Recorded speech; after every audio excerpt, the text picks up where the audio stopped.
मेरे से पूर्व वक्ताओं में भी बड़े उल्लेख के अंदर आपके बीच में सारी लड़ाई की बात है। हैरानी की बात है कि 2022 में सुप्रीम कोर्ट का ऑर्डर आया और दिल्ली के नतीजों तक सुप्रीम कोर्ट के आदेश पर कोई कार्रवाई नहीं हुई।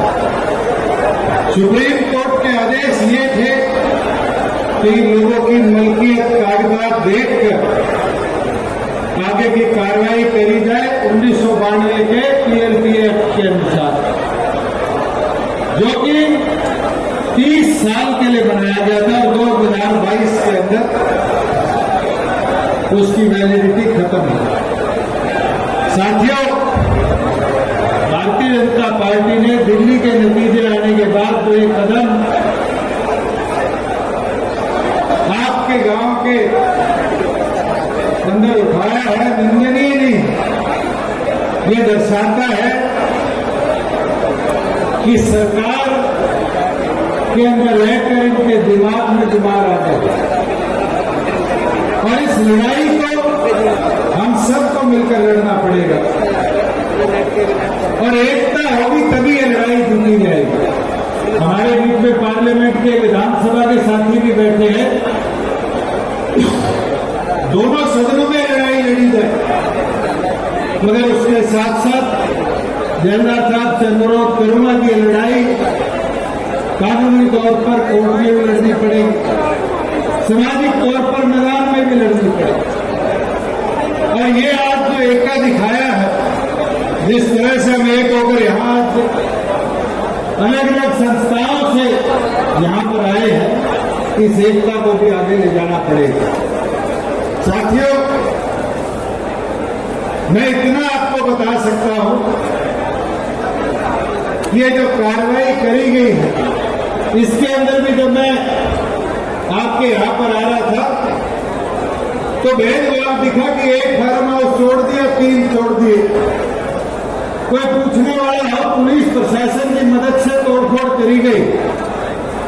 अगर कानून सबके लिए बराबर था तो इस स्टैंड से 5 मीटर दूर पुलिस की चौकी है, क्या कानून के अनुसार उसको नहीं तोड़ना चाहिए था?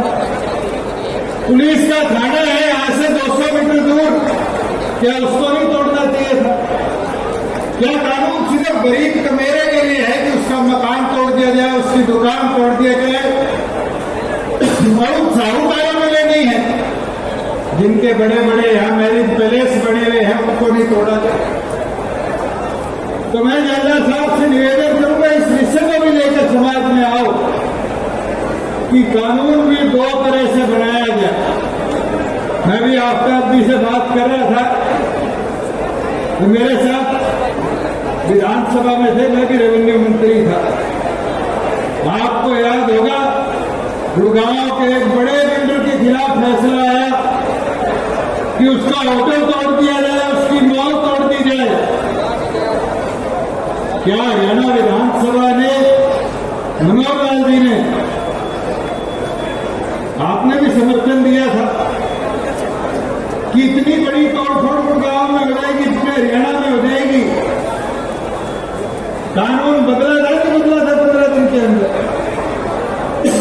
आज अनंतपुर की लड़ाई के लिए भी आप विधानसभा में पूरे में सदस्य हो, आपको चलना, हम सब भी पुराने सदस्य भी, जो भी पॉलिटिकल पार्टी आप चाहोगे, गवर्नर साहब से सभी लोग विशेष सत्र की मांग करो कि हरियाणा विधानसभा के इस कानून को पारित करने के लिए विशेष सत्र बुलाया जाए और ये हजारों लोगों के आश्रमों को तोड़ने के लिए अगर कानून बदलना पड़े तो कानून बदलकर भी हरियाणा की आमजन की आवाज की जो लड़ाई है उसको हम लेकर चलें।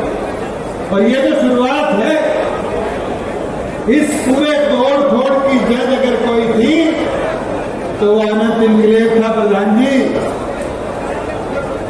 जो एकांत इनकलेव तोड़ा गया, उस एकांत इनकलेव की पिटीशन सुप्रीम कोर्ट में गई तो खोरी तोड़ा गया और खोरी वालों ने अपने मकान बचाने के लिए पिटीशन डाली तो इन लोगों ने अनंतपुर तोड़ दिया। ये रुकने वाला नहीं है।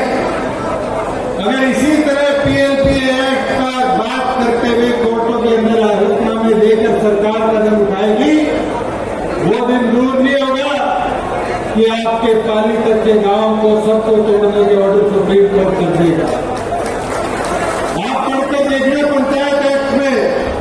एक सुप्रीम कोर्ट की जजमेंट आई थी कि अगर साझे खाते से पंचायत को कोई कार्य करने के लिए जमीन दी गई, चाहे गौ चरान के लिए, वो पंचायत में रेस्ट करेगी। हमने उस कानून को बदला था क्योंकि गुड़गांव के हजारों लोगों के आशियाने टूटने पर आ गए थे। इसी तरीके से हरियाणा सरकार पर हमें दबाव बनाना पड़ेगा कि कानूनी परिवर्तन करा जाए। और साथ ही साथ क्योंकि पार्लियामेंट के सदस्य आ बैठे हैं, मैं आपसे निवेदन करूंगा, क्योंकि एनवायरमेंट मिनिस्ट्री के अंदर सरकार इन्वॉल्व है, आपको भी इनको लड़ाई लड़नी पड़ेगी। मॉनसून सेशन आने वाला है, इस तैयारी के साथ आपको भी जाना पड़ेगा कि पीएलवीए की आड़ लेकर फॉरेस्ट विभाग जिस तरीके से कार्रवाई गरीब कमेरे के खिलाफ करता है, उस कार्रवाई को भी तुरंत केंद्र सरकार रोकने का काम करे। और हम एकता दिखाएंगे तो जीत हमारी पक्की होगी। सुप्रीम कोर्ट ने यह आदेश में कहीं नहीं लिखा कि तोड़फोड़ करनी चाहिए। सुप्रीम कोर्ट ने यह आदेश में नहीं लिखा कि गरीबों के मकान जो 30-30 साल पहले से बने हुए हैं उनको तोड़ना चाहिए। सुप्रीम कोर्ट ने तो मात्र ये लिखा था कि अगर फॉरेस्ट पर किसी का कब्जा है और जमीन की मलकियत 30 साल पहले किसी प्राइवेट आदमी के नाम बोलती थी तो उसके ऊपर कार्रवाई ना हो। मगर साथियों, एक एक छोटी छोटी चीज देखते हुए आज जिस तरीके से ये कार्रवाई करी गई है, ये साफ मंशा दिखाता है कि कुछ चुनिंदा साहूकारों को फायदा पहुंचाने के लिए हरियाणा सरकार द्वारा सुप्रीम कोर्ट के आदेश को अपने आगे छुपाते हुए ये कार्रवाई करी गई है। मैं तो दोबारा हमारी पार्टी जननायक जनता पार्टी की तरफ से आपकी इस लड़ाई में पूरा आपका साथ देता हूं। जर्नल साहब, जहां हमारी जरूरत मिलेगी, आपने आज आने का आदेश दिया, हम आज आपके बीच में है। हमारे संगठन का एक एक कार्यकर्ता इस लड़ाई में आपके साथ लड़ने को पूरी तौर पर तैयार है और आखिरी क्षण तक, उस जीत तक इस लड़ाई में आपका पूरा सहयोग देने का काम करेगा। और मैं निवेदन सोलंकी जी से भी करूंगा, क्योंकि दिल्ली का बॉर्डर है, आग यहां लगेगी तो कहीं ना कहीं बीजेपी सरकार उसका फायदा दिल्ली में भी उठाएगी। और दिल्ली में भी अंग्रेजों के समय जो लाल डोरे बने थे उनको दोबारा रिवाइव नहीं करा गया हरियाणा की तरह। अगर ये आग यहाँ चलेगी तो कहीं ना कहीं कोई हलफनामा लेकर दिल्ली के कमेरों के भी आशियाने तोड़ने का काम करेगा।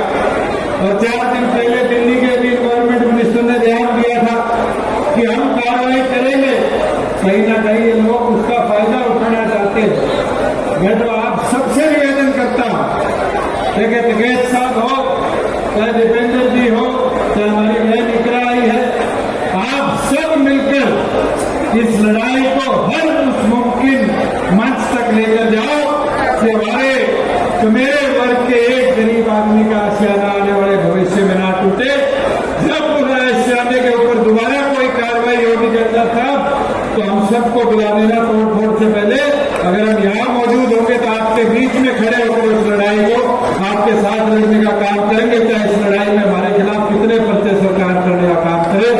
दोबारा सारे सर समाज के जो लोग आज यहाँ मौजूद हुए हैं, मेरे बुजुर्ग युवा साथी यहाँ अपना समर्थन इस पंचायत में देने आए हैं, मैं सबका अभिनंदन करता हूँ, धन्यवाद करता हूँ। निरंजन साहब, आपकी कमेटी का आभार प्रकट करता हूँ कि आज आपने सर समाज पर एकत्रित करने का काम किया। बहुत बहुत धन्यवाद।